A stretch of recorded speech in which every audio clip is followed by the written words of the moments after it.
Hey guys, question of the day. How do you divide equity among co-founders? This is probably one of the biggest debate going on in the startup world, and today we're gonna try to answer it. Let me grab a coffee and let's talk about it. Considering the difficulty of that question, we need caffeine, so let's get going. My roomies are Italian. I'm trying to make Italian coffee, but that's just not a win for me. Let's see what happens. I'd say that it's not too bad for a first Italian coffee. As you saw, we can't be perfect at everything. Let's just go back to our question. How do we divide equity among co-founders? There's no right or wrong. It's a super complicated topic because everybody is going to have a different opinion. This is just like, what's best coffee? Some will tell you Italian, some will tell you Turkish, some will tell you French. I guess there's French coffee or Arabic coffee or whatever. It's all about taste and it's all about opinion. It's all about experience. So now I'm asking you, how do you divide equity among co-founders? Well, there are so many options and everybody will give you different opinions. I believe that we should go for 4 basic rules for equity division. I would say that you should be fair. Why? Let's consider this thing. It's 2 people team, right? 2 co-founders. They're gonna be working together on the development of this idea. They have this huge ambition. Well, as the CEO and as the founder, the initiator of the idea, you have to choose the right co-founder. You have to surround yourself well. This is where I consider the 50-50 option. This is why I consider the 50-50% of equity stake for each co-founder. You're gonna tell me, it's my baby, it's my idea. Yes, but your idea without the right action, the right value is not valuable. As easy as that. Your idea without the right team and the right person to enter the market, the right expertise to beat up the competition is not going to be valuable. So many startups fail, so you might as well do your job well and surround yourself by the great co-founder that will empower you and help you take that vision to life. When you choose a co-founder, it's like getting married, and so many people make that type of image when you surround yourself with investors or when you surround yourself with co-founders. You're going to be spending more time with your co-founder than with your wife. So choose them wisely, please. And try not to choose your co-founder being your wife, because that will be too much. And just, yeah, French humor aside. But yeah, that's the way I believe things should be done.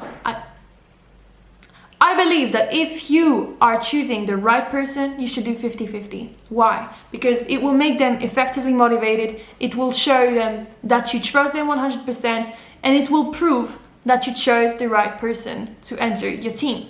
Rule number 2, keep it as a trier maximum. Most investors are mostly going to invest in teams with 3 co-founders, because less than that, it represents very low amount of equity. So what we see is that in most teams, we have a guy that's very businessy, a salesperson or product person, and a tech person. That's what happens most of the times. So when you divide your equity with 2 co-founders, it represents a 50-50 percentage for each one of them. But if you speak about 3 founders, we speak about 33.33%, if I'm right, of equity for each person.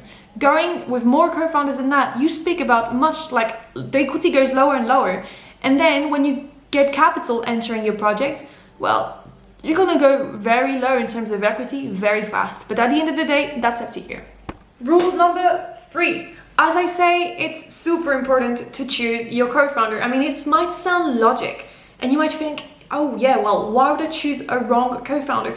Well, you never know, because the thing is, the person that you might be building the business with might be your best friend, but the day you start to speak about money, and a lot of money, well, that person might not be your best friend. So try to know the people you surround yourself by well. Don't choose your co-founder because he's handsome and he's cool and he plays chess from a random networking event. That's not gonna work. Try to choose things well, people well, and build your team effectively. Now, I don't have the secret to that. I don't have the perfect equation to choosing your co-founder. There should be some Tinder type of thing for co-founders as well, but you know, everything cannot be perfect. That's a challenge to start a building. 4th rule, I consider vesting a very interesting option. Vesting, what is it? Well, first, let's say that I'm not a specialist. So to make sure that you understand clearly, I'll put a couple of links in the description. But vesting is a way to allow people that are building the company with you to benefit from that company's success while protecting the business from people that could eventually walk away.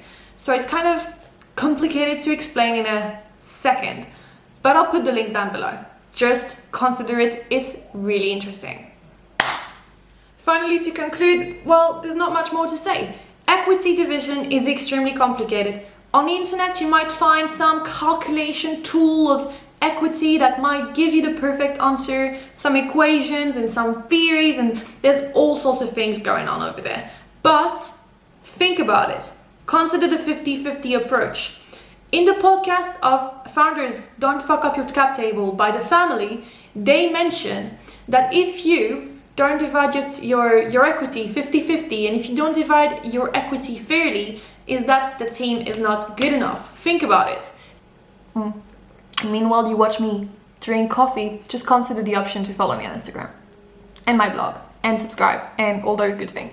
And to close off this super interesting topic, let's close off with a really cool Italian saying: chi dorme non piglia pesci. Arrivederci. Ciao ciao.